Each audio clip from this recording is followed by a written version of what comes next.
श्री श्री माता जी की जय। श्री श्री माता जी की जय। श्री श्री माता जी की जय।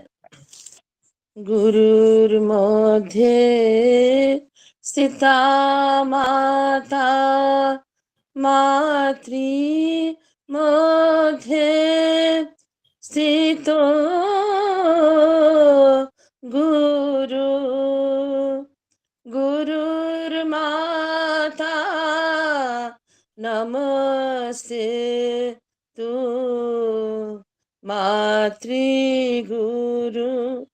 नमाम्यहम्। या देवी ब्रह्मरूपिणी या वन्दिता शिवा दिभिः शोभामाता सा जननी मातृगुरु प्रकीर्तिता भक्तिभावेन नितां तां प्रणमामि स्तवै स्तुता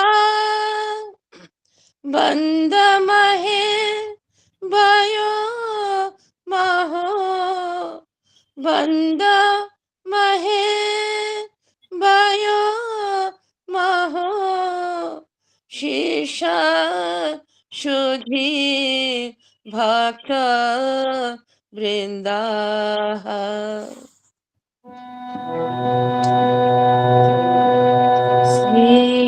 श्रीनन्तविषे अमृतस्य पुत्रा आयेधमाने देवैरितस्तु वेदाहमेतं पुरुषमाहात्म्यम् आदित्यवर्णं तमसा परस्तात् त्वमेव विदित्वा अतिमृत्युमेति नानः पन्था विद्यते अयुनाय नानः पन्था विद्यते अयुनाय नानः पन्था विद्यते अयुनाय। শোনো শোনো সুরলোকবাসী অমৃত অমৃতের যে আছো সন্তান জানিয়াছি সেই অবিনাশী জ্যোতির্ময় পুরুষ মহান তপন বরণ জেনে আধারের পারে জেনে তাহারে জানিয়া জীব মরণ এড়ায় নিস্তার লাভের নাহি রে উপায় एतज्ज्ञेयं नित्यमेवात्मसंस्थं नातः परं वेदितं बहिर्चित् सम्प्रापयिनं मृषय ज्ञानतृप्ताः कृतात्मान वीतरागा प्रशान्ता त्वमेव विदित्वा अतिमृत्युमेति नानः पन्था विद्यते अयुनाय नानः पन्था विद्यते अयुनाय नानः पन्था বিদ্যাতে আয়নায় নিত্য যিনি রয়েছেন আপনাতে করি ভর, জানো তার জানিবার কি আছে তাহার পর, যাহারে পাইয়া জ্ঞান পরিতৃপ্ত ঋষিগণ, কৃতার্থ বিগত রাগ নিলিপ্ত প্রশান্ত মন, তাহারে জানিয়া জীব মরণ এড়ায়, নিস্তার লাভের লাহিরে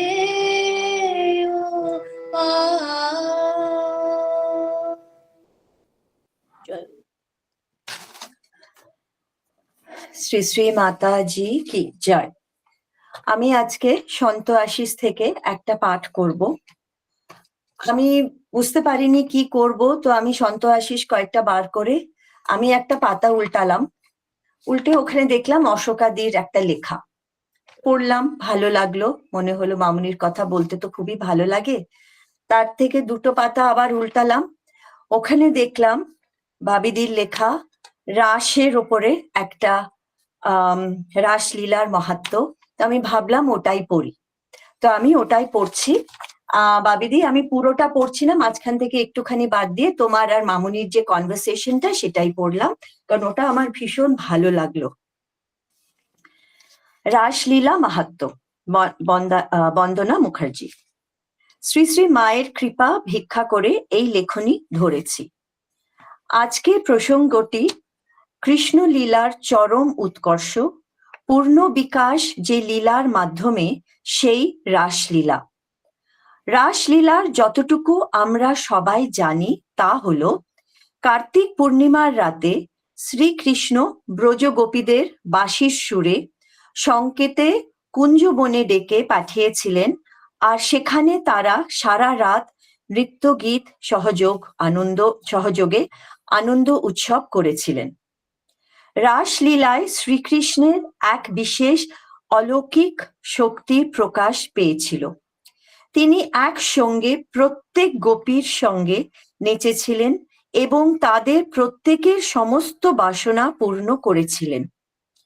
রাসলীলার এই বহিরঙ্গের প্রকাশের পেছনে আরো একটি অন্তরঙ্গ তত্ত্ব আছে।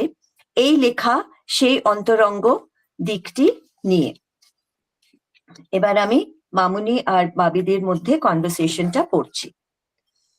নন্দ উৎসবের পরের দিন সকালে মাতৃধামে শ্রী শ্রী মা বসে বই পড়ছিলেন ও আমি সামনে বসে। অনেকটা সাহস সঞ্চয় করে বলে ফেললাম, মামুনি, তোমার সঙ্গে একটু তর্ক করতে পারি? শ্রী শ্রী মা বই থেকে মুখ তুলে জিজ্ঞাসা করলেন, কি বিষয়? আমি, তোমাকে নিয়ে। শ্রী শ্রী মা বইখানা বন্ধ করে বললেন, আমি আবার কি করলাম? আমি, মামুনি, তুমি সেদিন রাসলীলা প্রসঙ্গে বললে যে তুমি বোঝাতে পারবে না। তুমি তো সদ্গুরু, সব জানো, পূর্ণ জ্ঞানের আধার, তাহলে তুমি বোঝাতে পারবে না কেন? শ্রী শ্রী মা, আমি জানি এটাও যেমন সত্য, প্রশ্নকর্তা যতটুকু জানে তারও তো বিচার করতে হবে। তুমি পড়তে পারো খালি 2 অক্ষর অ আ ক খ, আর প্রশ্ন করছো MA ক্লাসের কোর্স থেকে। আমাকে তো তোমায় বোঝাবার জন্য অনেকটা উপযুক্ত করে নিতে হবে। সাধন পথে যে যেখানে আছো সেখানেই যদি সব বোঝার শক্তি দিয়ে দিই, তাহলে এখনই সবাইকে মোক্ষ লাভ করিয়ে দিলেই হয়। আমারও কাজ কমে যায়, কিন্তু তা তো হয় না। সাধনারও ধাপ পার করতে হয়, তবে তো তত্ত্ব ভেতরে প্রকাশিত হবে। আমি, রাসলীলা তো নাচ গান, শ্রীকৃষ্ণ বহু হয়ে সব গোপিনীদের সঙ্গে একসঙ্গে নেচেছিলেন। শ্রী শ্রী মা, রাসলীলা এর থেকে অনেক অনেক গভীর তত্ত্ব। নিচে ঠাকুরজি শ্রীজির মূর্তি মন দিয়ে দেখেছ কখনো? আমি, রোজই তো দেখি। শ্রী শ্রী মা, কি দেখো? আমি, ঠাকুরজি ত্রিভঙ্গ রূপে, হাতে বাঁশি নিয়ে, পাশে শ্রীজি, খুব সজাগ, চোখ দুটো খুব পিয়ার্সিং, আমাদের যেন ভেতর পর্যন্ত দেখে নিচ্ছেন। শ্রী শ্রী মা, খেয়াল করেছ কি ঠাকুরজির মাথাটা শ্রীজির দিকে সামান্য হেলে আছে? আমি, খুব সামান্য। শ্রী শ্রী মা, এই মূর্তির মানে বোঝো? তত্ত্বগত ভাবে কি মানে? আমি, তত্ত্বগত ভাবে? শ্রী শ্রী মা, শ্রীকৃষ্ণ হলেন পরমাত্মা, শ্রীজি জীবাত্মার প্রতীক, হাতের বাঁশি হলেন গুরুজি। ভগবান গুরুর মাধ্যমে তার ভক্তদের আকর্ষণ করছেন। তিনি ভক্তের ভগবান, ভক্তের প্রীতার্থে তিনি পূর্ণ কলা নিয়ে শ্রীকৃষ্ণ রূপে পৃথিবীতে এসেছিলেন। তাই তার মাথা ভক্তের দিকে সামান্য হেলে আছে, আর হাতে আছে বাঁশি, যে বাঁশির সুর দিয়ে অর্থাৎ শব্দ ব্রহ্ম দিয়ে তিনি জীবাত্মাকে আকর্ষণ করছেন। সেই বাঁশির সুর সাধারণ সুর নয়, সেই সুর তাকে পাবার মন্ত্র। তোমাদের যে মন্ত্র আমি দিয়েছি সে সব মন্ত্র আকাশ থেকে সুরের মতোই আমার কাছে ভেসে এসেছে। তিনি আমাদের ডাকছেন তার সঙ্গে মিলিত হতে। পরমাত্মার সঙ্গে জীবাত্মার মিলিত হবার তত্ত্বই রাসলীলা। গোপীরা ছিলেন কৃষ্ণ অন্তঃপ্রাণ, তারা জানতেন শ্রীকৃষ্ণ ভগবান, তবুও তাদের শ্রীকৃষ্ণের সঙ্গে সম্পর্ক ছিল গভীর ভালোবাসার। রাসলীলার দ্বারাই তিনি গোপীদের হৃদয়ে জ্ঞান মিশ্রা প্রেমের মাধ্যমে পূর্ণ জ্ঞানের স্ফুরণ করেছিলেন। সেই অসাধারণ মুহূর্তটি আমাদের নিম্বার্ক সম্প্রদায়ের ইষ্টরূপ যুগল মূর্তি। এই মূর্তিতে পূর্ণ শক্তিতে ভগবান অধিষ্ঠিত আছেন। আমি, শ্রীকৃষ্ণ শুধু গোপীদেরই পূর্ণ জ্ঞান দিয়েছেন? বৃন্দাবনের গোপদের, অর্জুন, উদ্ধব আর কাউকে দেননি? শ্রী শ্রী মা, পূর্ণ জ্ঞান মানে তার সঙ্গে একাত্ম হয়ে তাতে লীন হয়ে যাবার আগ্রহ। গোপীদের ছাড়া আর কারোর মধ্যে কি প্রকাশ পেয়েছিল? আমি, রাসলীলার মধ্যে দিয়ে তারা পূর্ণ জ্ঞানের অধিকারী হলেন। শ্রী শ্রী মা, রাস মানে কি? মণ্ডলীর রচনা করে কৃষ্ণ প্রত্যেক গোপীর সঙ্গে নেচেছিলেন। সেই রাতে গোপীরা কোনো রকমের দ্বিধা না করে তার সঙ্গে একাত্ম হবার যাত্রা করেছিলেন। শ্রীকৃষ্ণ প্রত্যেক গোপীর মনোবাঞ্ছনা পূর্ণ করেছিলেন। সব কিছু পাবার যে আনন্দ, সেই আনন্দের প্রকাশ তাদের নাচে। আমরা কথায় বলি না, মনের আনন্দে নেচে উঠল, খুশিতে গেয়ে উঠল। আর পূর্ণ জ্ঞান পাওয়ার উপলব্ধির পরে যে আনন্দের প্রকাশ তো অসাধারণ নৃত্য গীত হবেই। সেই আনন্দের স্পর্শ পেয়ে শ্রী চৈতন্যদেব বৈষ্ণব ধর্মের সাধন ধারাই পাল্টে দিলেন। শুধু নাম গান করে আর নগর সংকীর্তন করেই তাকে পাওয়া যেতে পারে, সেই প্রচার করে হিন্দু ধর্মে জোয়ার যেন এনে দিয়েছিলেন। আমি, এক এক গোপী এক এক কৃষ্ণ নাচ মানে কি? শ্রী শ্রী মা, ভগবৎকার কি করে সেই অভূতপূর্ব মুহূর্তটি ধরবেন যে মুহূর্তকে উপভোগ করতে দেবতারা স্বয়ং এসে দাঁড়িয়েছিলেন, পুষ্প বৃষ্টি করে গোপীদের পরম পাওয়াকে স্বীকৃতি দিয়েছিলেন। ভগবৎকারের কাছে তো সেই আনন্দ প্রকাশের ভাষাই নেই।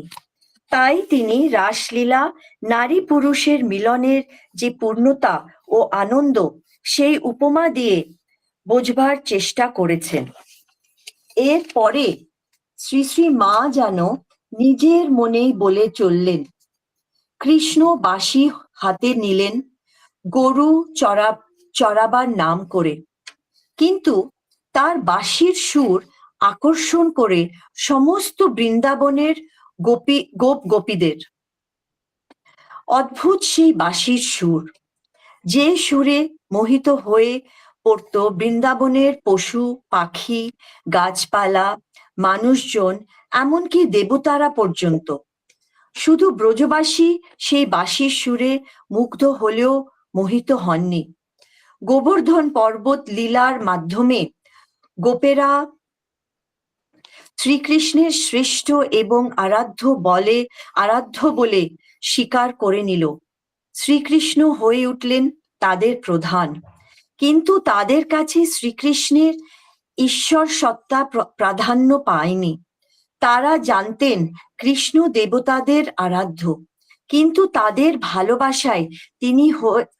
ভালোবাসায় তিনি হয়ে উঠেছিলেন ব্রজ বালকদের সখা। তাই বাঁশির সুর তাদের মোহিত করেনি, সেই সুর হয়ে উঠল কৃষ্ণের সঙ্গে তাদের বন্ধনের সেতু। মোহিত হলেন না মা যশোদা, তিনি কৃষ্ণকে সন্তান রূপে পেতে চাইলেন। তাই শিশু কৃষ্ণ রচনা করলেন উদুখল লীলা, দেখালেন মুখমণ্ডলে ব্রহ্মাণ্ড বিস্তার করে। বাৎসল্য প্রেম ও ভক্তি দিয়ে মা যশোদা শ্রীকৃষ্ণের ভগবৎ সত্তা অবগত হলেন। আর মোহিত করতে পারল না ব্রজের গোপীদের। তার বাঁশির সুরে আকর্ষণের উদ্বেল হলেও তৃপ্ত হলেন না তারা চাইলেন শ্রীকৃষ্ণের ভগবৎ সত্তার সঙ্গে একাত্মতা। বারে বারে তাদের পরীক্ষা করলেন মুরলধর শ্রীকৃষ্ণ। কৃষ্ণ লীলার কাহিনীগুলো পড়ো, দেখবে প্রতিটি লীলার মধ্যে দিয়ে তিনি গোপীদের পরীক্ষা নিয়েছেন। শ্রীকৃষ্ণের প্রীতার্থে তারা জাতি, কুল, লজ্জা কোনো কিছু ত্যাগ করতে পিছপা কিনা।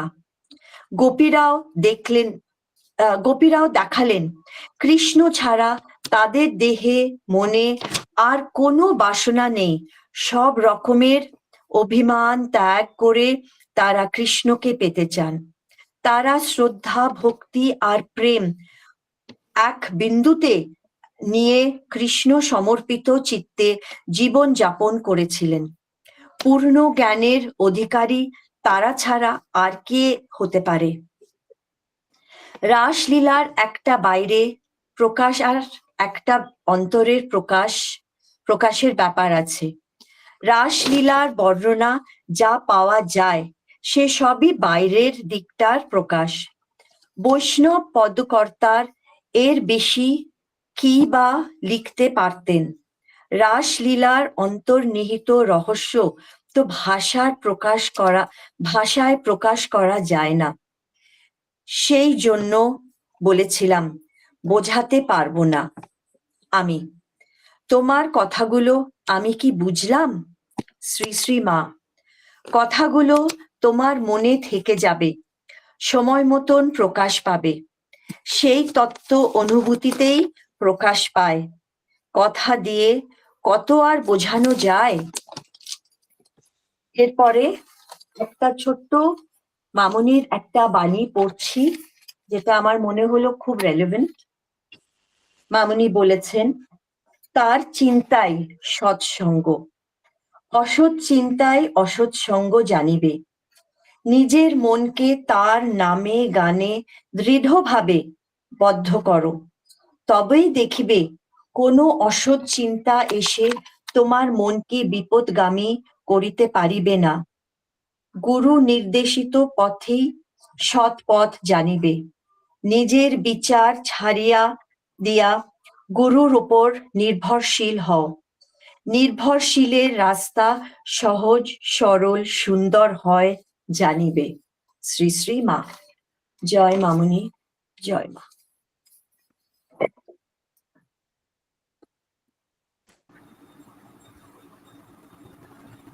আসুন এবার আমরা সকলে মিলে আমাদের শ্রী শ্রী মায়ের চরণে ও আমাদের এই অসাধারণ গুরু পরম্পরার সমীপে আমাদের সকাতর প্রার্থনা জানাই। তোমরা এসো, অবতীর্ণ হও, আমাদের পরিত্রাণ করো এই ভয়ঙ্কর অন্ধকার থেকে। আমাদের সমস্ত অন্যায় অপরাধ ক্ষমা করে তোমাদের কৃপার উপযুক্ত করে তোলো।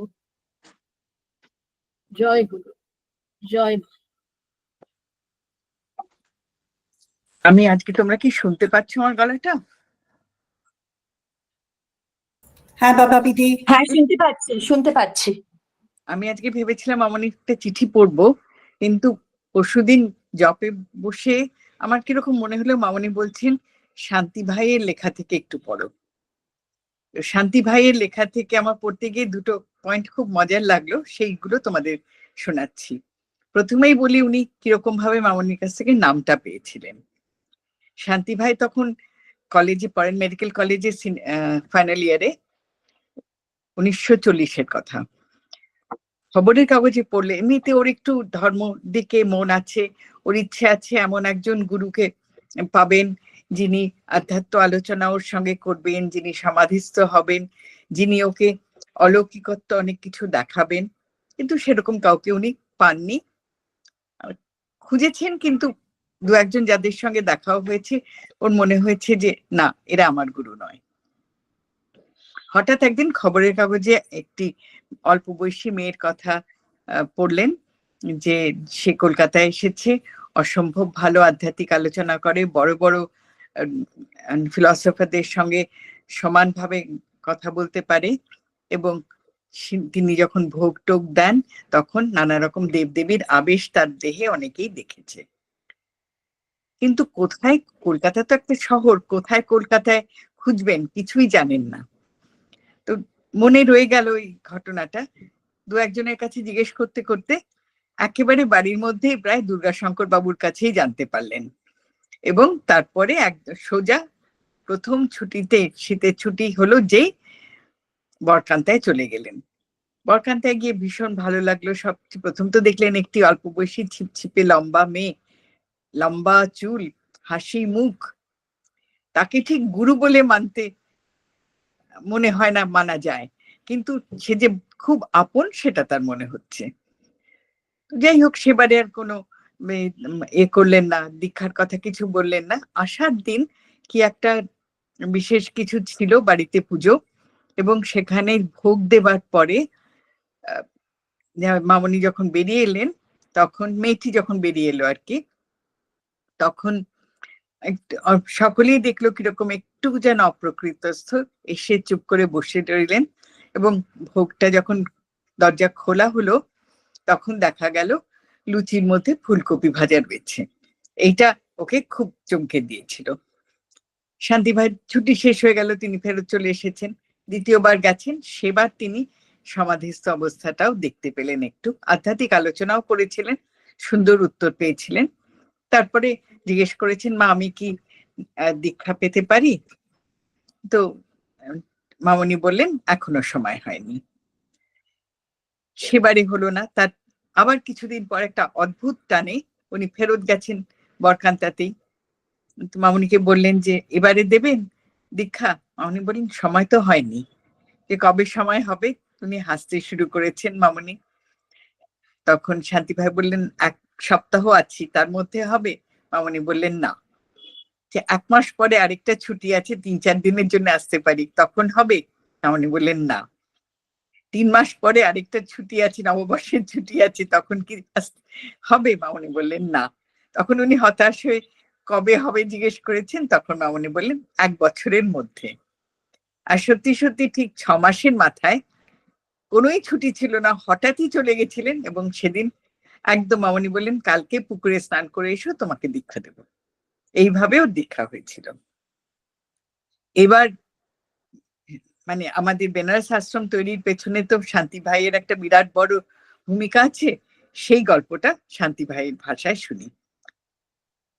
লোক মুখে পূর্বে শুনেছিলাম কোনো এক শিষ্যা নাকি দাদা গুরুজি শ্রী শ্রী 108 সন্তদাস বাবাজি মহারাজকে বলেছিলেন, বাবা, ছেলেদের জন্য বৃন্দাবন, শিবপুর, পুরী কত জায়গায় কত আশ্রম করলেন, মেয়েদের জন্য তো একটিও আশ্রম হলো না। উত্তরে বাবাজি মহারাজ নাকি বলেছিলেন, কাশীতে একটি মেয়েদের আশ্রম করব। এই কথোপকথনের কিছুকাল পরেই বাবাজি মহারাজ দেহ রাখেন। বরখান্তায় যখন আমি শ্রী শ্রী মাকে দর্শন করতে যেতাম, তখন দাদু অর্থাৎ শ্রী শ্রী মায়ের বাবার মুখে একবার শুনেছিলাম, মা কাশীতে আশ্রম করবেন। তারপর একবার গিয়ে শুনলাম এক ব্যক্তি মাকে কাশীতে আশ্রম করার জন্য বেশ মোটা টাকাও দিতে চেয়েছিলেন, কিন্তু সেই সময় মা আশ্রম তৈরি করবার সময় এসেছে বলে মনে করেন নাই, তাই টাকাটা নেননি। মজার কথা, সত্য সত্যই আশ্রম বানাবার সময় যখন এলো, তখন কিন্তু সেই ব্যক্তির কাছ থেকে কোনো সাহায্যই পাওয়া যায় নাই। 1948 সাল, আমি তখন রাজশাহী সরকারি হাসপাতালে চাকরি করছি। মা রাজশাহী আমার বাসায় শুভাগমন হলো। কেন জানি না আমার মনে বেশ কয়েকবার কাশীতে আশ্রম করার কথা ঘুরে ঘুরে মনে পড়তো। তাই হঠাৎ একদিন একটি নীল রঙের থলি ও কতগুলি 10 টাকার নোট মায়ের পায়ের কাছে রেখে বললাম, মা, তুমি আগে বলেছিলে কাশীতে আশ্রম করবে, আর আশ্রম না হওয়া পর্যন্ত কাশীতে পদার্পণ করবে না। তাই আশ্রমের জন্য এই থলিটাতে নিজে হাতে টাকা রেখে আশ্রমের জন্য একটা ফান্ড খুলে দাও। মা হাসি মুখে একটি 10 টাকার নোট থলিটাতে রেখে দিলেন। সেবার মা প্রায় মাসখানেক রাজশাহী ছিলেন, কিন্তু আশ্রম নিয়ে আর কোনো কথা হয়নি। বিদায় নেবার সময় বললেন, তুমি কাশীতে গিয়ে আশ্রমের জন্য জায়গা দেখো, দেখিও হাসপাতাল, ডাকঘর, বাজার, গঙ্গাজি ও বিশ্বনাথের মন্দির যেন কাছে হয়, জায়গা 8-10 কাঠার মতো যেন হয়। আমি বললাম, জমি কিভাবে পছন্দ করতে হয়, কিভাবে বেচা কেনা করে, এ ব্যাপারে কিছুই জানি না, আমার এ বিষয়ে কোনো অভিজ্ঞতাই নাই। আমি আশ্রমের উপযুক্ত কিনা জমি কিভাবে বুঝবো? মা বললেন, শহরের মধ্যে হলেও যেন নিরিবিলি হয়, থানাও কাছে থাকে, এরূপ জায়গা দেখবে।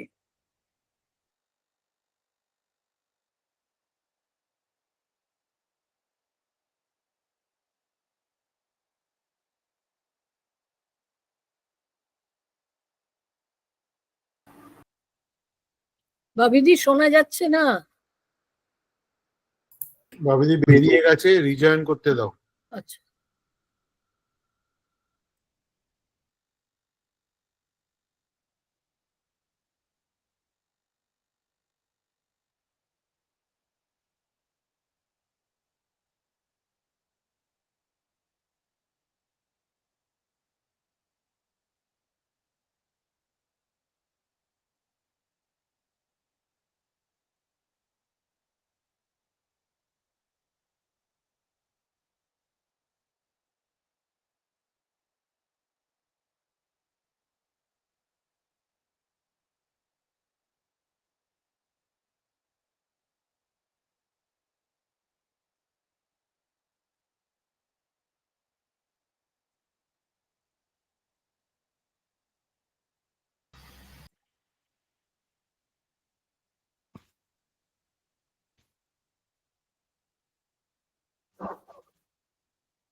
তোমরা কি কিছু শুনতে পেলে? না না, আমার অনেক আমার একটা ফোন আসছিল মধ্যে মধ্যে, আমি ওটাকে কেটে থলিটা থেকে আবার পড়ো, থলিতে টাকাটা দিলেন, ওখান থেকে আবার ওইখান থেকে আবার পড়বো। আচ্ছা। মা হাসি মুখে একটি 10 টাকার নোট থলিটাতে রেখে দিলেন। সেবার মা প্রায় মাসখানেক রাজশাহী ছিলেন, কিন্তু আশ্রম নিয়ে আর কোনো কথা হয়নি। বিদায় নেবার সময় বললেন, তুমি কাশী গিয়ে আশ্রমের জন্য জায়গা দেখো, দেখিও হাসপাতাল, ডাকঘর, বাজার, গঙ্গাজি ও বিশ্বনাথের মন্দির যেন কাছে হয়, জায়গা 8-10 কাঠার মতো যেন হয়। আমি বললাম, কিভাবে জমি পছন্দ করতে হয়, কিভাবে বেচাকেনা করে, এ ব্যাপারে কিছুই জানি না, আমার এ বিষয়ে কোনো অভিজ্ঞতাই নাই। জমি আশ্রমের উপযুক্ত কিনা কিভাবে বুঝবো? মা বললেন, শহরের মধ্যে হলেও যেন নিরিবিলি হয়, থানাও কাছে থাকে, এরূপ জায়গায় দেখবে। যাবার সময় চুপি চুপি বললেন, তোমার পছন্দই ঠাকুরজির পছন্দ জানবে। এ কথা বলেই বিদায় হয়ে গেলেন কলকাতায়। মা চলে যাওয়ার পরে কষ্টবোধ কিছুটা প্রশমিত হইলে ভাবলাম, মা এসব কি বলে গেলেন? ভগবান অথবা মহাত্মাদের কিছুই জানি না, যা কিছু করি নিজের ইচ্ছায় করি বলেই মনে হয়। ক্ষুদ্র আমি যা করি তা কখনো ফল দেয়, কখনো সবই ব্যর্থ হয়ে যায়, এই তো আমার স্বরূপ। এই অবস্থায় ভগবানের ইচ্ছার সাথে আমার ইচ্ছার এক রূপকতা কিভাবে সম্ভব হবে? কিন্তু মাঝে বললেন, আমার পছন্দই ঠাকুরজির পছন্দ। আবার ভাবলাম, ভগবত ইচ্ছা কোনোদিন না হয়ে থাকেন, তিনি সর্বশক্তিমান। তখন কি এসব তত্ত্ব কথা বুঝতে শিখেছি? এর ওর কাছে একটু আধটু শুনে সবেমাত্র শিখতে শুরু করেছি। শিখেছি সকল ইচ্ছার মূলে একমাত্র ভগবানের ইচ্ছাই আছে। মীমাংসা তো হয়ে গেল মনে মনে, সংশয় তবু মনে রয়ে গেল। আর তাই নিয়েই ঠিক করলাম, দেখি একবার কাশিতে যাই, পছন্দসই জায়গা পাই কিনা। মা আরো বলেছিলেন, জায়গা পছন্দ হলে অ্যাডভান্সের টাকা জমা দিয়ে আমাকে একটা টেলিগ্রাম করে দিও। মায়ের যেন কোনো সংশয় নেই জমি পাওয়ার সম্পর্কে, কোনো বিকার নেই, যেন আশ্রম হয়েই আছে। কিন্তু আমার মন দুরু দুরু, ভয় এইখানেই, আমার পছন্দ কি করে ঠাকুরজির পছন্দ হতে পারে? আবার পরক্ষণেই মনে পড়ে যায় মায়ের কথা, আমার পছন্দই ঠাকুর পছন্দ। আবার যেন বিশ্বাসে বল ফিরে পাই। এইভাবে যাই হোক 2 মাস পরে 1949-এর শুরুতে কদিনের ছুটি নিয়ে কাশি গিয়ে জায়গা দেখতে শুরু করলাম। অনেক জায়গা দেখলাম, কোন স্থানীয় আশ্রমের উপযুক্ত বলে মনে হলো না। এইভাবে 3 বার কাশি গিয়ে একটাও পছন্দের জায়গা না পেয়ে হতাশ হয়ে ফিরে এসেছিলাম। কিন্তু মা বলছেন, আবার যাও। এবার 4র্থবার কাশি গিয়েছি। গরমের দিন উঠলাম গিয়ে রামকৃষ্ণ সেবাশ্রমে। সাধুরা আমার পরিচিত, তাদের মধ্যে কিছুকাল কাজ করেছিলাম তো। পৌঁছবার পরদিন সকালে সাধুদের সঙ্গে বসে চা খাচ্ছি। একজন সাধু আমাকে বারবার বেনারস আসার কারণ জিজ্ঞাসা করলেন। আশ্রমের জন্য জায়গা চাই শুনেই তিনি একটি স্থানের খবর দিলেন ও সেদিনই আমাকে নিয়ে গিয়ে জমিটি দেখালেন। বড় একখানা প্লট মালিক টুকরা টুকরা করে বিক্রি করবেন। এখন যেখানে আশ্রম হয়েছে সে জায়গাটাতে দাঁড়াতেই স্থানটি আমার উপযুক্ত বলে মনে হলো। সেবাশ্রমে ফিরে এসে জমির মালিককে ডাকা হলো। আমি বললাম 4 নম্বর আর 5 নম্বর 2টি প্লট কিনতে চাই। মাপজোক করে তিনি জানালেন 2টি প্লট মিলিয়ে প্রায় 8-10 কাঠার মতো জায়গা হবে। জমির দাম ঠিক হলো 12,000 টাকা। তখনই 1200 টাকা অ্যাডভান্স করে দিয়ে এলাম। এগ্রিমেন্ট হলো আগামী 45 দিনের মধ্যে বাকি টাকা দিতে হবে। মাকে কলকাতায় টেলিগ্রাম করে জানিয়ে দিলাম, কিন্তু মনে একটা খচখচ করছিল। একটা কথা, 2টো জমির মাঝখানে একটা 10 ফুটের রাস্তা আছে, সেটা নিয়ে কি করব? মা জমি পেয়েছি শোনা মাত্র টাকা পাঠিয়ে দিলেন। 1 মাসের মধ্যে কাশীর ব্যাংকে 14,000 টাকা জমা পড়েছে খবর পেলাম। ভাবলাম রেজিস্ট্রি সমেত 12,500 টাকা লাগবে, মা 14 কেন পাঠালেন? মা আরো লিখে পাঠালেন, আমাদের এক গুরু ভাই কাশী যাচ্ছেন জমি রেজিস্ট্রি করার ব্যাপারে সাহায্য করতে। চিঠিটা পড়ে আমি একটু অবাক হলাম। রেজিস্ট্রির মতো সাধারণ কাজ তো আমরা সবাই পারি, তার জন্য মা আবার কলকাতা থেকে একজনকে পাঠাচ্ছেন কেন? এবারে যখন জমি কেনার ফাইনাল দিন ঠিক হলো, কাশীতে গিয়ে উঠলাম আমাদের অতি পরিচিত ফুলদার বাড়িতে। তিনি তখন কাশীর ব্যাংকে কাজ করেন। গিয়ে দেখি মায়ের প্রেরিত গুরু ভাইটিও ফুলদার বাড়িতেই উঠেছেন। 2-1 কথার পরেই তিনি আমাকে জিজ্ঞাসা করলেন, জমিটা কার? আমি নাম বলতেই তিনি বলে উঠলেন, আরে এ তো আমাদেরই প্রজা, আমাদের জমিতে তার বাড়ি। আমি বললাম, মালিকের কাছে আরো জমি আছে, কিন্তু এই 2টো প্লটই আমার পছন্দ। কিন্তু একটা সামান্য অসুবিধা আছে, 2টো প্লটের মধ্যে একটা রাস্তা রয়েছে। কিন্তু 2টো প্লট এক না করতে পারলে আশ্রম কি করে বানানো হবে সেটাই আমাকে ভাবাচ্ছে। তিনি সব শুনে বললেন, আগে তো চলো কথা বলি গিয়ে। পরামর্শ করতে করতে জমির মালিকের বাড়ি গেলাম। গুরু ভাইটিকে দেখেই জমির মালিক এগিয়ে এসে বললে, আরে কুমার সাহেব হ্যাঁ না? हमारा क्या सौभाग्य है आज, बहुत दिन बाद आप बनारस में आए, बोलिए क्या सेवा कर सकता हूँ। গুরু ভাইটি জমি কেনার কথা বলে দুটো প্লটের মধ্যে সেই রাস্তার কথা তুললেন। মালিক কোনো দরদস্তুর না করে সেই রাস্তার জমিটুকু আমাদের দিয়ে দিলেন। ওটা জমির মধ্যে আনার জন্য একজন উকিলের দরকার হয়েছিল। উকিলের টাকা আর রেজিস্ট্রি মিলিয়ে সব খরচপত্র করে দেখা গেল ঠিক 14,000 টাকাই লাগলো। বুঝলাম মায়ের লীলা। 14,000 টাকাই কেন জমা হয়েছিল 12,500 টাকার জমির জন্য। আসল কথা আমাদের অবিশ্বাসের জন্যই ঘটনাচক্রে আসে বিস্ময়, ভয়, অস্থিরতা, চঞ্চলতা। আর মায়ের কথায় অটল অচল সত্যের প্রকাশ। ভবিষ্যৎবাণী যখন সত্য হতে দেখি তখন মনে আসে বিশ্বাসের ছটা। মাকে দেখি এক অচিন্তনীয় সর্বকর্তার সত্তা রূপে। কিন্তু কত সাধারণভাবে মা এসব কাজ করে যাচ্ছেন ভেবেও দেখি। মনে হয় বুঝি এর মধ্যে অলৌকিকত্ব নেই, কিন্তু বিশেষভাবে বিচার করলে বোঝা যায় তার এক একটি কথা, এক একটি ইঙ্গিত কত ব্যাপক, কত গভীর। কিন্তু তার আচরণে মনে হয় সব যেন হয়েই আছে, চিন্তা কিসের। আসলে কাকে দিয়ে কি কাজ করাবেন সবই পূর্ব নির্দিষ্ট। আমরা জানি না, কিন্তু তিনি জানেন। তাই তার বাণীতে নাই সংশয়, কর্মে নাই চঞ্চলতা বা ব্যস্ততা। সন্ত আশ্রম গড়ে উঠেছে, রূপ পেয়েছে। সন্ত আশিস বাড়ি কল্যাণীতেও আশ্রম তৈরি হয়েছে। এই বিশাল কর্মকাণ্ডের মধ্যে দুটি জিনিস প্রত্যক্ষ করে ধন্য হয়েছি। মা কত অবলীলাক্রমে অলৌকিক কাজ করে ফেলতে পারেন, আর তার গুরুজির প্রতি কত প্রেম, কত প্রীতি, আর কত শ্রদ্ধা, কত নির্ভরতা। সেটা যদি শিখতে পারি তাহলে আমি ধন্য। জয় মা।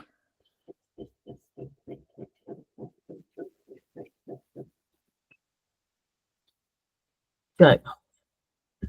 হরিহরায় নম কৃষ্ণ যাদবায় নম, হরিহরায় নম কৃষ্ণ যাদবায় নম, যাদবায় মাধবায় কেশবায় নম, যাদবায় মাধবায় কেশবায় নম, গোপাল গোবিন্দ রাম শ্রী মধুসূদন, গিরিধারী গোপীনাথ মদন মোহন, জয় হংস ভগবান সনকাদি ভগবান, জয় নারদ ভগবান নিম্বার্ক ভগবান, জয় দ্বাদশাচার্য ভট্ট অষ্টাদশ, জয় দশম দেবাচার্য দাস একাদশ, শ্রী সন্ত দাসজির করি চরণ বন্দন,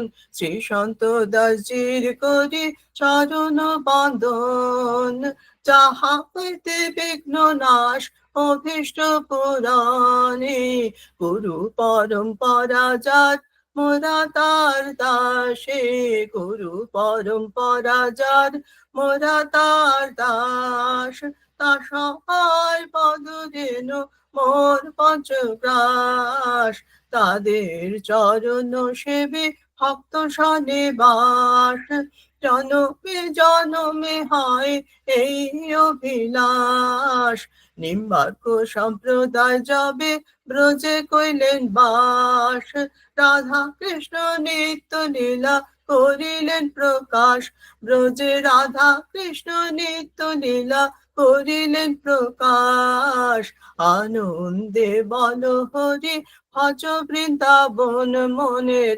আনন্দে বল হরি ভজ বৃন্দাবন, শ্রী গুরু বৈষ্ণব পদে মজাইয়া মন, শ্রী গুরু বৈষ্ণব পদে মজাইয়া মন, শ্রী গুরু বৈষ্ণব পদ পদ্ম করিয়াস, শ্রী গুরু বৈষ্ণব পদ পদ্ম করিয়াস, নাম সংকীর্তন করেন শ্রী মায়ের দাস, নাম সংকীর্তন করেন শ্রী মায়ের দাস, নাম সংকীর্তন করেন শ্রী মায়ের দাস। হরে কৃষ্ণ কৃষ্ণ কৃষ্ণ হরে হরে, হরে রাম রাম রাম হরে হরে, হরে কৃষ্ণ কৃষ্ণ কৃষ্ণ কৃষ্ণ হরে হরে, হরে রাম রাম রাম রাম হরে হরে, হরে কৃষ্ণ কৃষ্ণ কৃষ্ণ কৃষ্ণ হরে হরে, হরে রাম রাম রাম রাম হরে হরে, হরে কৃষ্ণ কৃষ্ণ কৃষ্ণ কৃষ্ণ হরে হরে, হরে রাম রাম রাম রাম হরে হরে, হরে কৃষ্ণ কৃষ্ণ কৃষ্ণ কৃষ্ণ হরে হরে, হরে রাম রাম রাম রাম হরে হরে, হরে কৃষ্ণ কৃষ্ণ কৃষ্ণ কৃষ্ণ হরে হরে, হরে রাম রাম রাম রাম হরে হরে, হরে কৃষ্ণ কৃষ্ণ কৃষ্ণ কৃষ্ণ হরে হরে, হরে রাম রাম রাম রাম হরে হরে, হরে কৃষ্ণ কৃষ্ণ কৃষ্ণ কৃষ্ণ হরে হরে,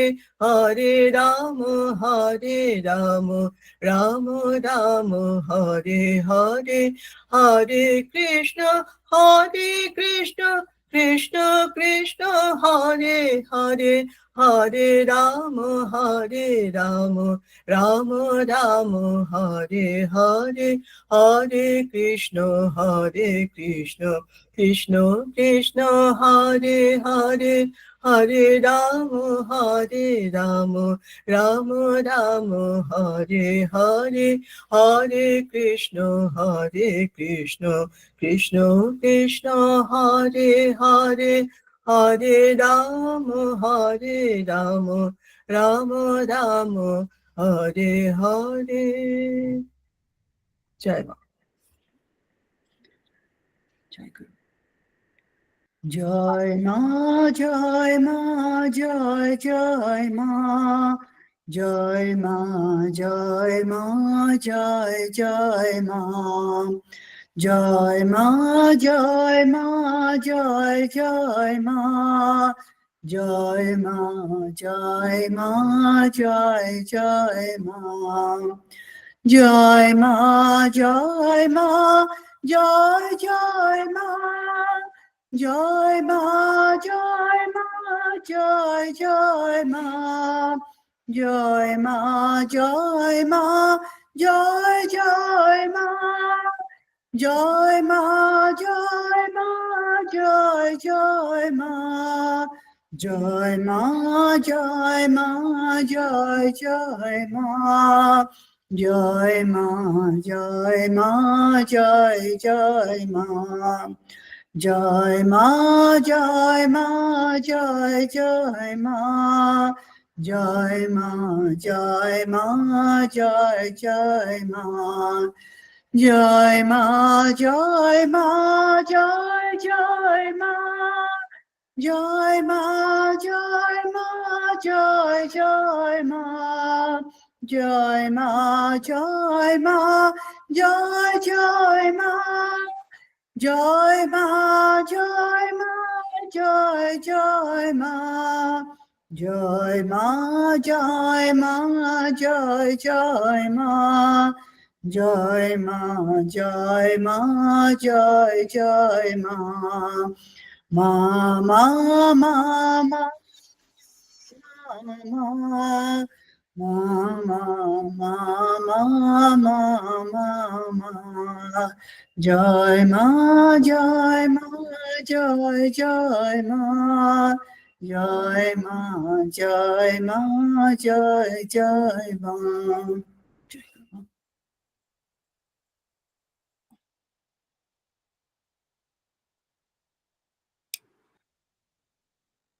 ওম শ্রী গুরবে নমঃ। ওম শ্রী শ্রী গুরু পরম্পরায় নমঃ। শ্রী হংস ভগবান কি জয়। জয় শ্রী সনকাদি ভগবান কি জয়। জয় শ্রী নারদ ভগবান কি জয়। জয় শ্রী নিম্বার্ক ভগবান কি জয় শ্রী শ্রীনিবাস আচার্য কি জয়। জয় শ্রী বিশ্বাচার্য কি জয়। শ্রী জয়। উত্তম আচার্য কি জয়। জয় শ্রী বিলাস আচার্য কি জয়। জয় শ্রী স্বরূপাচার্য কি জয়। জয় শ্রী মাধবাচার্য কি জয়। জয় শ্রী বলভদ্রাচার্য কি জয়। জয় শ্রী পদ্মাচার্য কি জয়। জয় শ্রী শ্যামাচার্য কি জয়। জয় শ্রী গোপালাচার্য কি জয়। জয় শ্রী কৃপাচার্য কি জয়। জয় শ্রী দেবাচার্য কি জয়। জয় শ্রী সুন্দর ভট্টাচার্য কি জয়। জয় শ্রী পদ্মনাভ ভট্টাচার্য কি জয়। জয় শ্রী উপেন্দ্র ভট্টাচার্য কি জয়।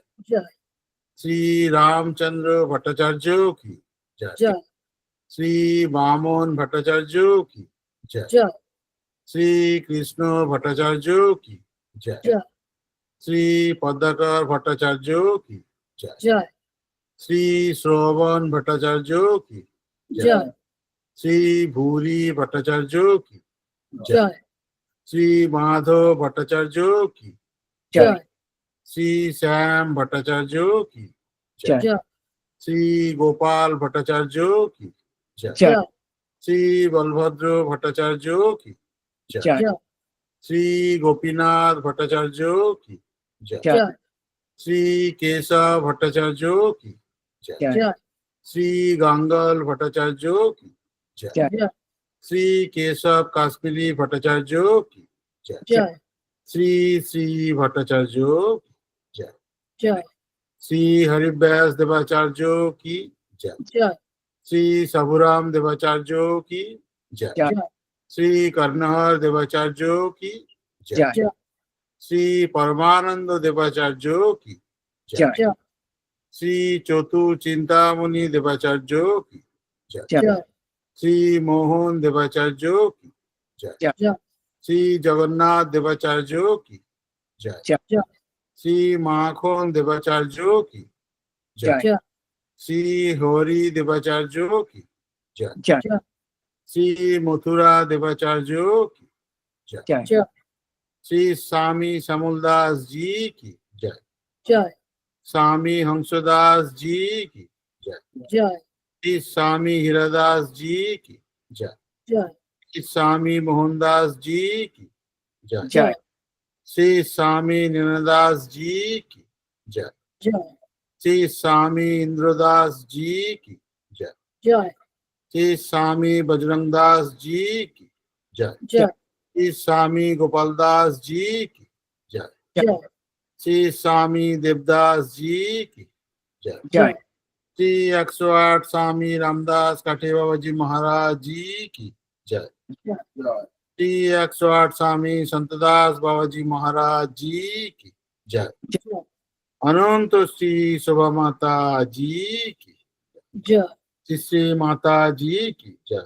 জয় माता जी की जय। জয় श्री माता जी की जय। জয় श्री माता जी की जय। জয় श्री माता जी की जय।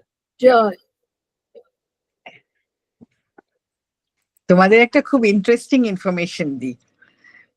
আমার মেয়ের কাছে, পুপের কাছে একটা ডকুমেন্টারি এসেছে অ্যাসেসমেন্টের জন্য অন্নপূর্ণা দেবীর ওপর। আলাউদ্দিন খাঁ সাহেবের নাম হয়তো অনেকেই জানো, বিখ্যাত সরোদিয়া ছিলেন।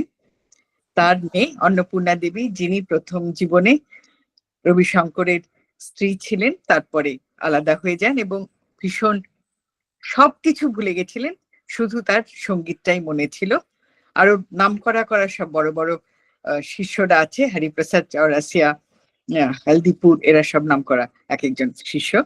উনি কিছু মনে রাখতে পারতেন না, কিন্তু স্বর এবং সুর সমস্ত আর প্রত্যেকটি রাগের চরিত্র সবকিছু মনে রাখতেন। উনি মারা যাবার পর ওর ঘরে, এমনিতে ওর ঘরে কোনো ক্যামেরা মানুষ কেউই ঢুকতো না, কেন উনি কারোর সঙ্গে মিশতেনই না, একেবারে রেক্লুজ থাকতেন। এই ডকুমেন্টারিটা যখন করা হয়েছে, উনি মারা গেছেন, ওর ঘরে ক্যামেরা প্যান করতে গিয়ে আমি আর পুপে দেখি হঠাৎ কাঠিয়া বাবাজি মহারাজের একটা ছবি, বাবা, কাঠিয়া বাবাজি মহারাজের। এখানে আমরা থামালাম, আরেকবার দেখলাম, ঠিকই দেখেছি। বাপরে, অদ্ভুত কোইন্সিডেন্স দেখো, কোথায় তাদের পরিচয় হয়েছিল, কি হয়েছিল। তারপরে এই শান্তিদার এই লেখাটা পড়তে পড়তে একটা জায়গায় শান্তিদা লিখেছেন, অনেক কিছু লিখেছেন, তার মধ্যে রাজসারের একটা জায়গাতে আর থেকে এখানে আরো ভেতরে, ওটা মামনি দেখিয়ে বলেছিলেন যে এইখানে কাঠিয়া বাবাজি মহারাজ বেশ কয়েক বছর তপস্যা করেছিলেন। তো হয়তো উনি কুমিল্লাতেও গিয়েছিলেন, এদের ছেলেবেলা কেটেছিল কুমিল্লাতে, এরা কুমিল্লারই লোক, সেখানেও হয়তো গিয়েছিলেন, কি করেছিলেন জানি না, কিন্তু কাঠিয়া বাবাজি মহারাজের একখানা ছবি ওদের বাড়িতে আছে। বাহ, এরকম অদ্ভুত ঘটনা, অদ্ভুত যোগাযোগ। বলছি কোথা থেকে কানেকশন কোথায় চলে আসে? কোথা ভগবান যে কোথা থেকে। আর যারা কৃপা করবেন মনে করেন, তারা ঠিক নিজের পথ করে নেন, তাদেরকে কে রোখে? এরকম অদ্ভুত ব্যাপার আরো কি জানো, অন্নপূর্ণা দেবীকে আমি খুব ভালো করে জানতাম, ওর কাছে গেছিলাম, উনি আমাদের বাড়ি এসে, কিন্তু আমরা কোনোদিন এই কানেকশনটা জানি। তোমার কাছে ডকুমেন্টারিটার লিংক আছে নাকি গো? না রে, এখন আডবাণী ও আচ্ছা আচ্ছা, ওকে ওকে, কাজ হচ্ছে এটা এখন। বাড়ি ওটাকে কুপেও জাস্ট একবার, এটা ওই রিভিউ।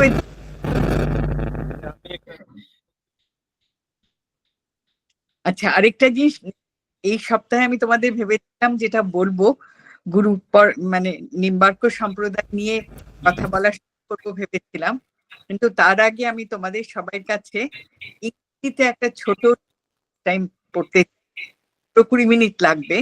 তোমার না ভয়েসটা ডিসকানেক্ট হয়ে যাচ্ছে মাঝে সাথে।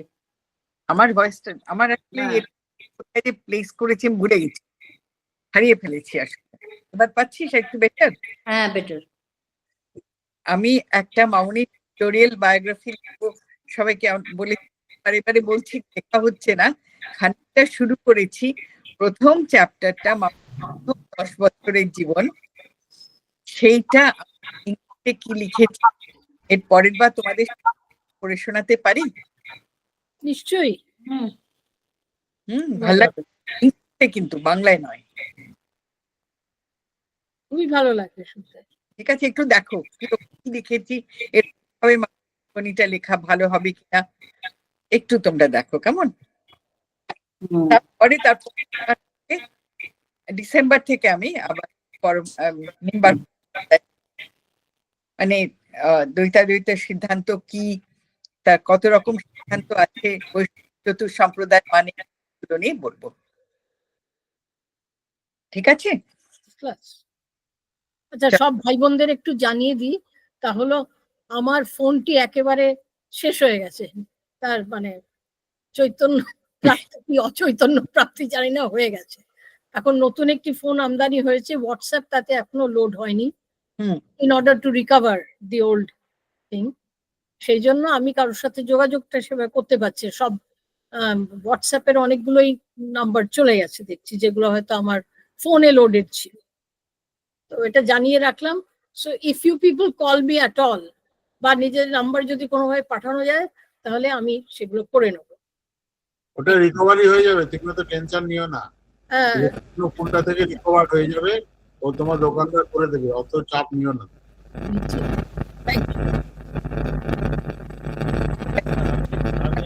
বলবেন, আমি ক্ষমা প্রার্থনার মন্ত্র বলে দেবো। তাপস দা বারবার আসার চেষ্টা করছে, দেখো হচ্ছে কিন্তু পাচ্ছি ওই যে হ্যাঁ, একটু আওয়াজ পাচ্ছি। একটু কাছে এসে তাপসটা একটু কাছে। আজকে খুব একটা ছোট ঘটনা, যেটাকে আমি বুঝতে পারলাম না এই ঘটনাটা সম্ভব কি। আমি কলকাতা অ্যাকচুয়ালি গেছিলাম, আমার কিছু প্রবলেম, টিনিটাস, কানে ভিতরে একটা ব্রেনে নয়েজ হচ্ছে, কিছু প্রবলেম আছে। একজন ডক্টরকে আমি অ্যাপয়েন্টমেন্ট নিয়ে কলকাতা গেছিলাম, টিকিট করেছিলাম। আমার প্লেনের আসবার টাইম ছিল 11:35, কিন্তু 2 দিন আগে আমি পেলাম মেসেজ যে ফ্লাইট ইজ ডিপার্টিং অ্যাট 2:55। তো 2.5 ঘন্টা অ্যাডভান্স হয়ে গেল। তো আমার একটু ডিসলোকেশন হয়ে গেল, আমি আসবো কিরকম, বাড়িতে লঞ্চ করবো কিরকম, এরকম হয়। যাই হোক, আমি কলকাতায় চলে গেলাম। কলকাতায় যাওয়ার পরে একটা গাড়ি ছিল রিপোর্ট করার জন্যে। The best part is that গাড়ি রাত্রিবেলা আমাকে গাড়ি মেসেজ আসলো গাড়ি 7:30টায় রিপোর্ট করবে। ঠিক তারপরে গাড়ির কোনো খবর নেই। 7:30 গেল, 8:30 গেল, 9:30 গেল, 10:30 গেল, 3.5 ঘন্টা। 11টার সময়, 11:30 সময় আমার ফ্লাইট ডিপার্চার ছিল। টিল 10:30 আট আলিপুর গাড়ি নেই। তো আমি পুরো মানে মানে এরকম অ্যাডভান্স তো হয়ে গেছে, আমার একটা ব্যাকআপ দ্য মাইন্ড আছে, 255 অ্যাডভান্স হয়ে গেছে।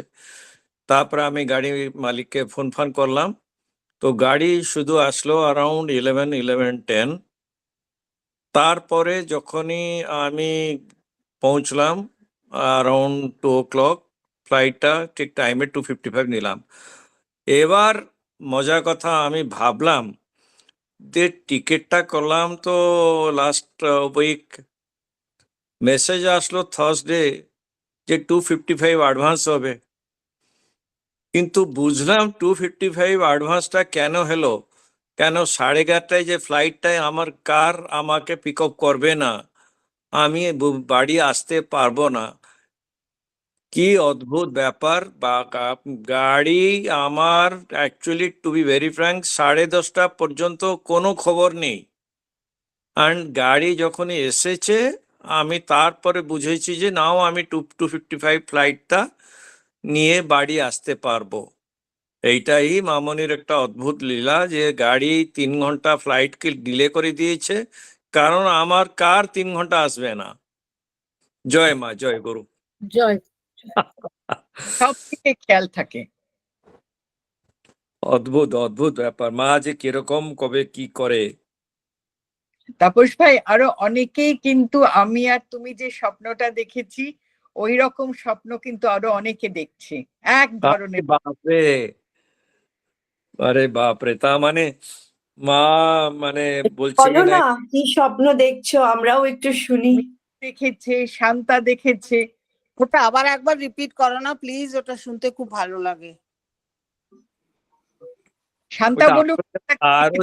আরো যে যা দেখেছে কেউ একটা বললে ভাল লাগবে। আমি তো বলে দিয়েছি, বলবে তো আরেকবার বলতে পারে, এরকম কিছু কোনো অসুবিধা নেই। বলবো বাবিদি? না, শান্তা বলুক না, শান্তারটা তো লেটেস্ট। বাস ওইটা ভাল লাগবে।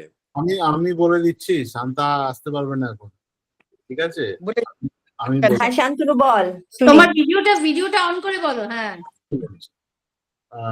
এটা গত সপ্তাহে শান্তা এরকম একদিন সকালবেলা উঠে আমাকে বলছে একটা বেশ ভালো স্বপ্ন দেখলাম। হ্যাঁ, তো চা খেতে খেতে বলছে, কি দেখলে? তো শান্তা বলছে, দেখছি একটা বিরাট বড় বাড়ি, হল ঘর, বিরাট বড় বাড়ির হল ঘর, কিন্তু অচেনা, আশ্রম নয়, কোনো চেনা লোকের বাড়ি নয়, কিছু নয়, কিন্তু বিরাট হল ঘর, অনেক ঘর আছে, অনেক বড় হল ঘর। তো এখানে আছে শান্তা, অনেকেই আছে, কিন্তু কাউকে দেখতে পাচ্ছে না। যারা চেনা পরিচিত মুখ তাদের কাউকেই শান্তা দেখতে পাচ্ছে না, শুধু দিশোনাকে দেখতে পাচ্ছে, মামনিকে দেখতে পাচ্ছে, দিশোনাকে দেখতে পাচ্ছে। এরকম আছে। তো মামনি বসে আছে, সবাই যেরকম কাজ টাজ করছে, তো মামনি উঠতে যাচ্ছে, শান্তা ধরতে যাচ্ছে যে একটু হেল্প করে ঘরে তুলে দেওয়ার জন্য। তো তখন দিশোনা বলছে, না ধরিস না, মামনিকে ধরিস না, কেননা জানি তোরা গঙ্গা স্নান করে এসেছিস, কিন্তু মামনিকে ধরিস না। তো মামনিকে ন্যাচারালি ধরেনি, মামনি উঠে চলে গেছেন। তারপরে কিছুক্ষণ পরে আবার দেখছি বিভিন্ন ঘর, মামনি একটা জায়গা দিয়ে হেঁটে আর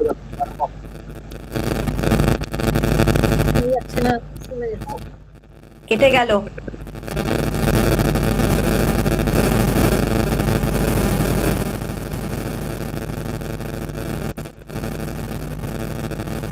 তাপস তার ফোনটা বোধহয়।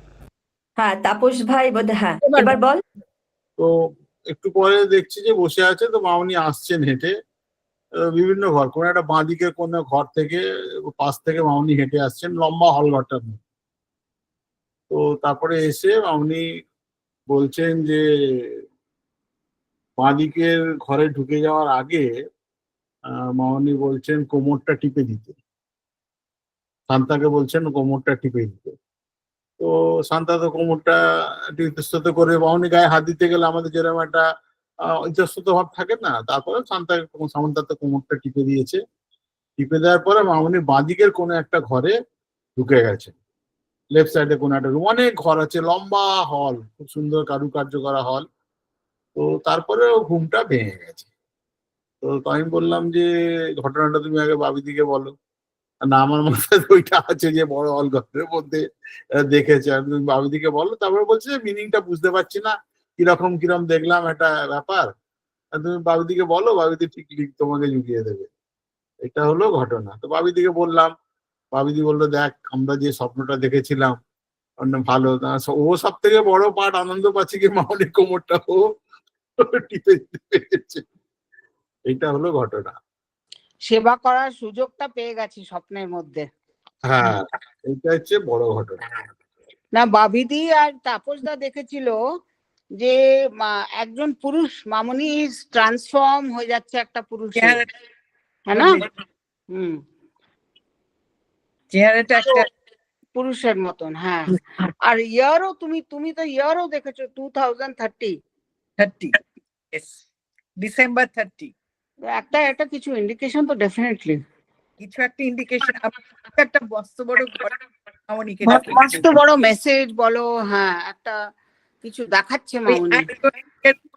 আমাকে বলছে তুমি তো মামনির জুতো পরিষ্কারেরও উপযুক্ত নও, তুমি আবার মামনির উপর লিখছো কি? এর আগে না এই ঘটনাটার সাথে কোরিলেটেড একটা আছে, তোমাকে বলি। সেই যেটা শান্তা দেখেছিল, যেখানে মামুনির পেছনে উনি দাঁড়িয়ে আছেন নাকি এরকম একটা। বসে আছে। এবার বেনারসে গেছে, বেনারসে গিয়ে তোমার এমনি কথাবার্তা হওয়ার পর স্বপ্ন দেখছে, পূজাদিকে বলেছে। তো পূজাদি বলেছে চল তোকে দেখাবো ঠাকুর ঘরের ওখানে। তো ঠাকুর ঘরের ওখানে গিয়ে কি জিনিস দেখাবে বলেছে একটা। তো ভালো গেছে, অনেক কিছু আছে দেখাবে, গেছে। গিয়ে যখন প্রণাম করছে কেউ কোথাও নেই, ব্রজধামে কেউ নেই, মন্দিরে কেউ নেই। তখন প্রণাম করে উঠেছে শান্তা মন্দিরের সামনে, তখন দেখছে মামনির যে মূর্তিটা, ওর সামনে কেউ একজন বসে আছেন, মানে ব্রজধামের দরজার দিকে ব্যাক করা। তো শান্তা ভাবছে যা কেউ হয়তো ভোগ নিবেদন করতে এসেছে বা ভোগ নিবেদন করছে, এই সময় আমি বসে পেরেছি। দেখছে একজন রোগা, কাঁধ পর্যন্ত চুল, ভদ্রলোক, কাঁধ পর্যন্ত চুল, মানে জটা জুটো চুল আর কি, রোগা করে সামনের দিকে মামনির সাথে মুখোমুখি বসে কথা বলছে। ও প্রণাম করে বেরিয়ে এসে যখন মুখটা আবার তুলেছে, তখন দেখছে কেউ নেই, ভ্যানিস। ও মামনির সাথে কথা বলছে মানে মূর্তির সাথে? মামনির যে মূর্তিটা বসানো আছে সামনে বসে কথা বলছে। আচ্ছা, সামনে বসে ডিসকাশন করছে, যেরকম হয়। ও ভোগ দিতে এসছে, বুঝতে পারিনি কেউ নেই। তাও যখন আবার প্রণাম করেছে যে আমি ভুল করে চলে এসেছি, প্রণাম করে যখন উঠে যখন তাকিয়েছে, তখন দেখছে ওই ভদ্রলোককে আর দেখতে পাচ্ছে না। ওনার কাঁধ পর্যন্ত চুল, রোগা, ছিপছিপে। আমরা অনেক কিছু দেখি। আর আমার মনে আছে আমি মামনিকে যখন ফোন করে বলতাম যে মামনি আমি এটা কি আমার ইমাজিনেশন, আমি কি কিছু কল্পনা করছিলাম, মামনি বলছে কল্পনা বলে কোনো জিনিস নেই, যেটা তুমি দেখছো সেটা আছে বলেই দেখছো। না, সব থেকে বড় পার্ট কি জানো তো অঞ্জুদি, এই ঘটনা মানে এইগুলো যখন দেখে না, তার রেস্টটা কিন্তু চলতে থাকে, তখনই বোঝা যায় যে এটা কিছু একটা রিয়েলিস্টিক জিনিসও দেখছে, দেখছে। আমি দেখার থেকে বেশি ফিল করি, আমি সবসময় ফিল করি। তোমাদেরকে একটা ছোট্ট একটা স্টোরি বলছি, জাস্ট মানে এটা ফিলিং এর একটা স্টোরি। আমি বম্বেতে এখন আছি, বম্বে থেকে পুনেতে প্ল্যান্টে গেছি, পুনের থেকে পরশুদিন সন্ধ্যেবেলা ফিরছি। হ্যাঁ, সন্ধ্যেবেলা আমি 4টার সময় বেরিয়েছি, বম্বেতে 3 ঘন্টা লাগে, 3-3.5 ঘন্টা পৌঁছে যাবো। খুব টায়ার্ড ছিলাম, আমি ঘুমিয়ে পড়েছি। এবারে খুব জোর মানে গাড়িটা প্রায় বম্বের কাছাকাছি বলে চলে এসেছে, তখন আমি ঘুমাচ্ছি। আমি ভেতর থেকে আমাকে মনে হলো মামনি আমাকে ডাকলো, বলে এই ওঠ, বম্বে এসে গেছে, ওঠ। মামনি জানে আমি বম্বে খুব একটা ভালো চিনি না, এই জন্য এখন অন্ধকার হয়ে গেছে, আমাকে তো এখন ড্রাইভারটাকে বলতে হবে যে এখন কোথায় রাস্তাটা কোন দিকে যেতে হবে বা কিছু, আমাকে উঠিয়ে দিল যে এই ওঠ। আমি একদম স্পষ্ট শুনলাম আমাকে বলছে এই ওঠ ওঠ, এসে গেছে এসে গেছে। তো এখন এই এসে গেছে পুরো মামুনি গলায় মনে হলো এসে গেছে। এরকম না, আমি অনেক জায়গায়, আমি সারাক্ষণ ট্রাভেল করি তো, সব সময় আমি মামুনিকে মনে হয় যে আমার পাশে বসে আছেন। মানে তোমাদেরকে কি বলবো, আমি এত বেশি ফিল করি এই জিনিসটা, সব সময় গাইড করতে করতে নিয়ে যাচ্ছে। হ্যাঁ এটাও ঠিক কথা যে মামুনিকে সবসময় বলে বেরোই যে মা আমি আজকে অমুক জায়গা গেলাম, মা আমি বাজারে যাবো। এইটা মা আমাদেরকে ডিরেকশন দিয়েছিল। একবার আমি আর দিদি বসেছিলাম মাতৃধামে, প্রসাদ পাওয়ার পরে সন্ধ্যায় তাড়াতাড়ি প্রসাদ পায় তো বেনারসে, যখন ছোট ছিলাম তখন, তখন গিয়ে মাতৃধামে বসেছিলাম। মামুনি তখন বলেছিল যে মামুনি সবসময় যখনই কোথাও বেরোতেন, তো যেখানেই যেতেন তখন বাবাজি মহারাজকে বলে যেতেন যে বাবা আমি বেরোলাম। বলছে তোমরা যখন যাবে তোমার গুরুকে বলে যাবে যে আমি দোকানে যাচ্ছি, আমি আসছি, আমি নিচে যাচ্ছি, আমি এই কাজে যাচ্ছি। and she literally hears that, she literally hears and she is with us. এই জন্য it is my, মানে আমি তোমাদেরকে বলছি সবাই, এটা আমাদের মনে থাকে না কিন্তু এখন এটা আমার প্র্যাকটিসে হয়ে গেছে। আমি যখনই যাই, যেখানেই যাই, আমাদের। হ্যাঁ এটা এটা এটা একদম কথা, মানে আমি যদি বাজারেও যাই মামুনির ছবির সামনে আমার চোখ পড়বেই এবং আমি যাচ্ছি। আমার মেয়ে খালি বলে আরে আরে সামনে আছে তো, আর তাকে বলে যাও না, তোমাকে ঝুঁকে না, ওকে আমি বেশি পছন্দ করি ছবিটাকে, তাই বলি। একবার আমার হয়েছিল, আমি যেখানে বেড়াতে যাই সব সময় বলে যাই মামুনিকে ফোনে, আর কি আমি তো কোথায় ফোনে। একবার আমি যখন জম্মু গেলাম, মানে তখন ওরকম একটা প্রচন্ড গন্ডগোল, কিছুতেই মামুনিকে আমি জানাতে পারিনি, মানে যেমন করে হোক জানাতে পারিনি। ভাবতে পারবে না, তখনই আমার মনের মধ্যে কিছু একটা প্রবলেম হচ্ছিল যে কিছু একটা হবে, অসুবিধা আমি পড়বই, আর কিছুতেই কেমন ভাবেই জানাতে পারিনি। এবং আসার সময় সত্যি আমি প্রচন্ড অসুবিধায় পড়েছিলাম, মানে একটা বিশাল ইয়ে হয়েছিল, মানে ব্লাস্ট ফাস্ট হয়েছিল স্টেশনের মধ্যে। আমি তারপরে আসতেও পারিনি, আমি ফিরে পরে ফ্লাইটে এসেছিলাম। মানে তারপরে সেটা তখন আমার মনেই হচ্ছিল যে মামুনিকে আমি বলে যাইনি, পরে কথা হয়েছে, কিন্তু তখনই যে যাচ্ছি বলে যেতে পারি। এইটা একটা মানে সত্যি পরীক্ষিত সত্য, মানে আমি ফোন না করলে বুঝবো যে আমার কিছু একটা সমস্যা হবে। আরে সত্যি সমস্যা হয়েছে। তারপরে এসে মামুনিকে বললাম এই হ্যাঁ ঠিক আছে কিছু আছে, তোমার তো মানে আমার কিরকম কোনোদিন কোনো অসুবিধা হয়নি, কিন্তু প্রবলেমটা ফেস করতে হচ্ছে মানে একটু তো বটেই। মানে একদম সামনে, জাস্ট সামনে দিয়ে আমি বেরিয়ে গেলাম, মানে বললো ট্রেন মানে আসবে না, কিন্তু একদম ওখানেই যেখানে আমি দাঁড়িয়ে এর সাথে ইঞ্জিনিয়ারের সঙ্গে কথা বলছি, সেখানেই ব্লাস্টটা হয়েছিল বিশাল একটা। মানে জাস্ট আমি বোধহয় 2-3 মিনিটের ফারাকে আমাকে সবাই দেখতে এসছে ইয়েতে, গেস্ট হাউসে, যে ম্যাডাম বোধহয় গেছে, মানে আর নেই ম্যাডাম আর ম্যাডামের মেয়ে, কিন্তু ওরা আমাকে দেখে কত খেয়ে গেছে। আরে আমার তো কিছু মানে ওই সময় তো আপনি ওখানে ছিলেন। না আমার কিছু হয়নি। মানে এটাই, মানে বেদের স্বপ্ন বা এমনি ফিলিং সবার মধ্যে দিয়ে দেখবে কিছু না কিছু সবাই মানে আমি পড়ে গেলে না কোনোদিন ব্যথা পাইনি, আমি উঠেই বলি মামুনি ধন্যবাদ, মানে দুমদাম পড়ে গেছি, একদিন কি সাংঘাতিক পড়ে গেছি, কিন্তু আমার কিচ্ছু হয়নি, আমি শুধু উঠে বললাম তোমাকে ধন্যবাদ। মানে এই ছোট ছোট জিনিসগুলো যে এত পাবা না আমরা। হ্যাঁ সত্যি কথা। আমি একটা ছোট্ট ইনসিডেন্ট বলবো, টাইম আছে? হ্যাঁ আছে। আমি আমার অপারেশন হওয়ার আগে আশ্রমে ফোন করেছি, তো আমার মীরাদি আর শিবানীদির সঙ্গে কিছুতেই ডাইরেক্টলি কথা হচ্ছিল না। তো আমি গুড়িয়াকে ফোন করে, মীরাদি আমাকে লাইনে নিয়েছে। তো আমাকে বললো বাপরে তোর অপারেশন হবে, আমারই নার্ভাস লাগছে, তুই কিন্তু অপারেশনের সময় জব করিস। তো আমি বললাম হ্যাঁ জব তো করবো, কিন্তু হ্যাঁ আমাকে তো স্পাইনাল অ্যানেস্থেসিয়া দেবে। আমি বললাম আমাকে তো জেনারেল দেবে না, আমি সেন্সেই থাকবো। তো আমি বললাম মীরাদি কখনো কখনো না মানে এমন ভয় থাকে যে জবটা ঠিক আসেই না, মন্ত্র তখন খালি জয় মা জয় মা জয় মা এমনি আসে। তো বললো আরে ওটাই তো আমাদের ইষ্ট মন্ত্র। তো বলে তোকে একটা ইনসিডেন্ট বলছি। মীরাদি বললো অনেক বছর আগে মামুনি পুরী গেছেন, আর পুরীতে মামুনি আর কি সমুদ্র পাড়ে বসে সব ভাই বোনরা বসে আছে, কিন্তু মীরাদি, মৌ আর মিঠু এরা আর কি পরে আসছে। তো আসবার সময় একটা খুব সরু একটা রাস্তা দিয়ে ওরা বেরোচ্ছে, হঠাৎ দেখি কি 2-3 দিকে মানে বড় বড় মোষ ওদেরকে চারিদিকে ঘিরে ফেলেছে। খুব ঘাবড়ে গেছে ওরা, চোখ বন্ধ করে তখন আর কি কর ও মামুনি গো করছে, আর মীরাদি জয় মা করে যাচ্ছে। তো তারপরে হঠাৎ চোখ খুলে দেখে সব মোষগুলো সাইড দিয়ে চলে গেছে। তারপরে ওরা মামনির কাছে পৌঁছেছে। মামনি বলছে তোদের চেহারার এমনি অবস্থা কেন, কি হয়েছে? তো মিরাদি বলে মামনি এমনি এমনি হয়েছে, আমরা তুমি তো বলো অসুবিধায় হলে বিপদে পড়লে ইষ্টমন্ত্র বলো। ইষ্টমন্ত্র তো বেরোয়নি আমার, বলে আমি তো জয়মা জয়মা করে যাচ্ছিলাম। তো তখন মামনি বলেছে ওটাই তো ইষ্টমন্ত্র। তো আমি মিরাদিকে বললাম তুমি আমাকে এটা বললে না, থ্যাংক ইউ সো মাচ। আমি যদি অপারেশন সময় মামনি জব না আসে আমার মানে আমার নিজের জব, আমি জয়মা জয়মা তো করেই যাবো। আর জয়মাটা খুব সহজে আসে। খুব সহজে আসে। আর এই কথাটা আমার না বলে পারছি না। আমার অপারেশন যখন হচ্ছিল আমি তো অ্যানেস্থেটিস্ট বলে আমাকে একটা মাইল্ড সেডেটিভ দাও বাবা, আমি সব আওয়াজ শুনতে পাচ্ছি। তো আমাকে একটা মাইল্ড সেডেটিভ বোধহয় দিয়েছে ইনজেকশন। কিন্তু আমি না, চোখ যেই বন্ধ হয়েছে আমি বাবাজি মহারাজকে পরিষ্কার আমার সামনে দাঁড়িয়ে আছে দেখছি, সাদা রঙের ধুতি পরে।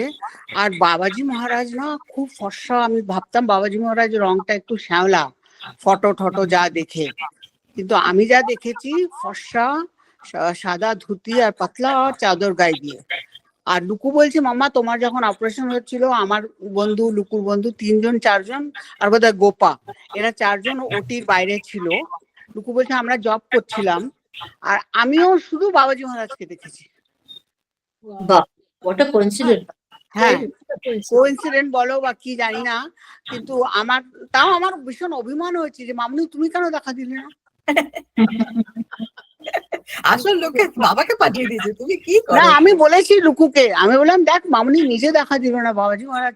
ঠিক আছে বাবাজি মহারাজ তো আছেনই, উনি তো আছেনই, কিন্তু মামনি কেন দেখা দিল না? বলছে তোমার অপারেশন তো তাই জন্য পিএইচডি কে পাঠিয়েছে। বাবিদি মা একটা গান গাইবে বলছে। হ্যাঁ, Excellent. আরে বাহ বাহ বাহ, গাও গাও গাও। আমার আজকে ভীষণ মনে হচ্ছিল আবাদি একটা গান করে, এত ফাঁকা ফাঁকা যাচ্ছে, মানে বেশি আমাদের গান টান ছিল না, তোমার কথা ভীষণ মনে হচ্ছিল আবাদি, করো।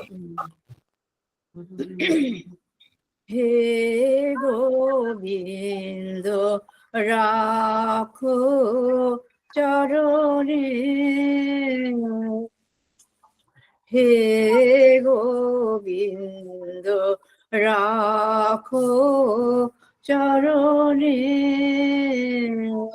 মোরা তব চরণে শরণাগত,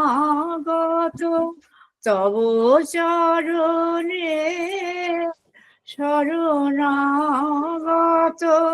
আশ্রয় দাও আশ্রিত জনে, হে গোবিন্দ রাখো চরণে।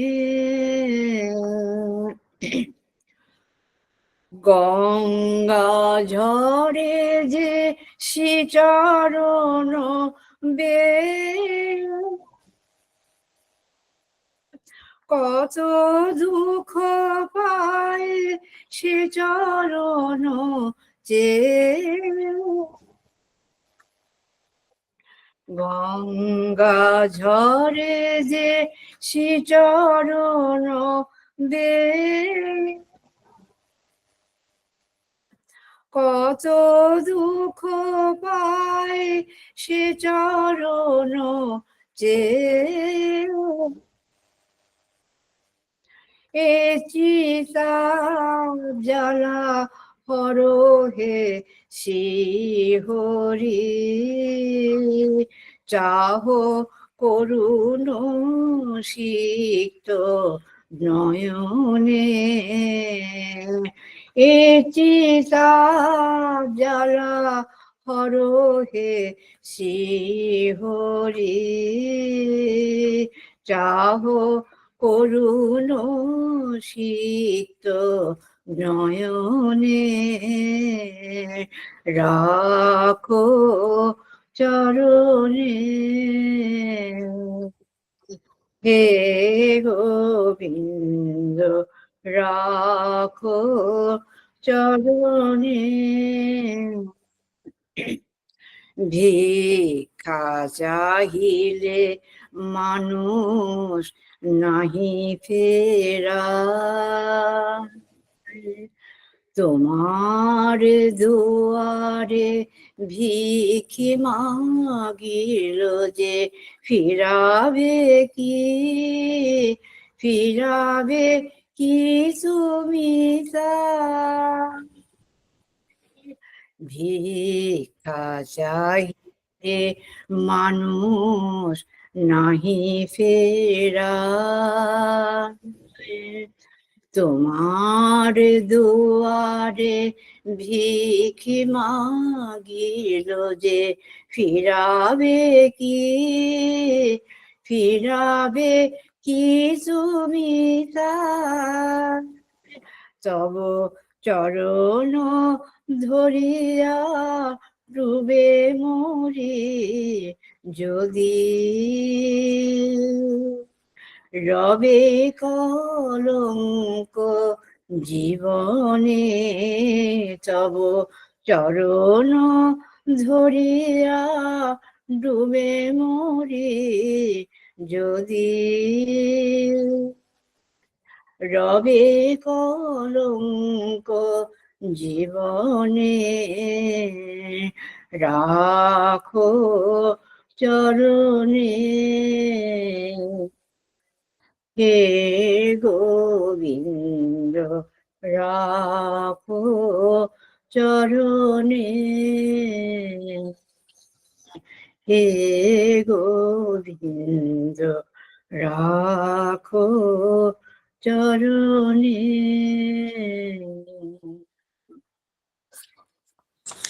কি সুন্দর। খুব ভালো আবাদির কাছে অনেক স্টক আছে, আবাদি গায় না, আবাদি এবার না কম্পালসারি আবাদির একটা গান রেখো তো। খুব ভালো হয়েছে, দারুণ লেগেছে। এখনো গলা কত পরিষ্কার, সত্যি সত্যি আচ্ছা। এমন মিষ্টি গলা। সত্যি অবাক লাগছে আবাদির গান। আজকে আমার ভীষণ মনে হচ্ছিল জানো, তুমি একটু গান করো, এটাই মানে সত্যি সত্যি তুমি করলে। চলো ভাবিদি ক্ষমা প্রার্থনা করে দাও এবারে। त्वमेव माता च पिता त्वमेव, त्वमेव बन्धुश्च सखा त्वमेव, त्वमेव विद्या द्रविणं त्वमेव, त्वमेव सर्वं मम देव देव। आवाहनं न जानामि, न जानामि विसर्जनं, पूजाञ्चैव न जानामि, त्वं गति परमेश्वर। ॐ मन्त्रहीनं क्रियाहीनं भक्तिहीनं यदर्चितं तत्सर्वं क्षम्यतां देव, दीनं माम् आत्मसात् कुरु। यदक्षरं परिभ्रष्टं मात्राहीनं च यत् भवेत् तत्सर्वं क्षम्यतां देव, प्रसीद परमेश्वर। ॐ अपराध सहस्राणि क्रियन्ते अहर्निशं मया, तानि सर्वाणि मे देव क्षमस्व गुरुदेव। दुर्लभ विषय त्याग, दुर्लभ तत्व चिंतनं, दुर्लभा सहजावस्था सद्गुरु करुणा बिना। ओम अपराध सहस्र संकुलं पतितं भीम भवार्णवोदरे, अगतिं शरणागतं हरे, कृपया केवलम् आत्मसात् कुरु। ओम इतः पूर्वं प्राण बुद्धि देह धर्माधिकारतः जागृत स्वप्न सुषुप्त अवस्थासु मनसा वाचा हस्ताभ्यां पद्भ्यां उदरेण शिश्ना यत् स्मृतं यत् यदुक्तं यत् कृतं तत्सर्वं ब्रह्मार्पणं भवतु स्वाहा। मां मद्यं सकलं सम्यक् श्रीकृष्णाय समर्पयामि। ओम तत्सत्। ओम हरि ओम। আজকের মতো প্রার্থনা সভা সমাপ্ত।